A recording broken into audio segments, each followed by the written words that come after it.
proyecto que ha venido desde hace 6 meses. Primeramente agradecerle a Dios, ¿verdad?, por la oportunidad que nos da. En segundo, al señor alcalde, al licenciado Miguel Medrano, también por el apoyo brindado, y a las estudiantes de trabajo social de la Mariano Gálvez, ya que a ellas se les abrió un espacio, una oficina, y dieron prácticas durante 6 meses, vinieron al campo, realizaron estudios socioeconómicos, y pues 20 personas, 20 familias salieron beneficiadas en esta ocasión, ¿verdad?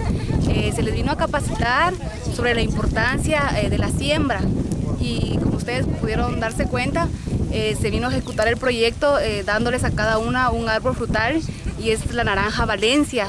Y también se les da a conocer la importancia que es consumir este fruto, ya que la naranja, como bien sabemos, tiene muchas propiedades alimenticias para nuestro cuerpo, así es que las instamos a ellas que consuman este fruto. Sabemos que ahorita no van a tener el fruto, pero si le dan un debido proceso a la planta, como se les ha explicado, consideramos de aquí que a 2 años ellos tendrán su fruto. Somos estudiantes de la Universidad Mariano Gálvez, estamos en nuestra práctica profesional 1 con mi compañera Maribel Gómez.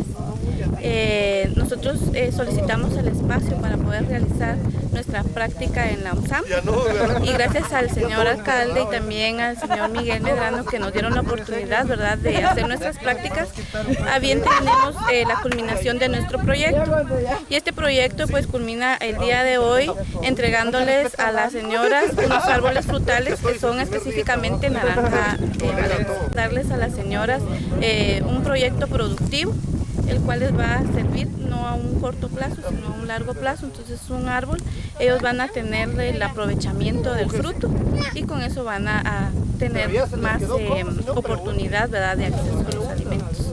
Sí, ese es un buen proyecto, es porque sembramos un fruto, ese es un proyecto. ¿Qué le dice al señor alcalde municipal y a las estudiantes de la Mariano Gálvez? Pues yo le agradezco al señor alcalde que él nos está apoyando, nos está dando eso, y lo agradecen los muchachos que ellos que nos dieron los plantillos, y yo agradecida con ellos.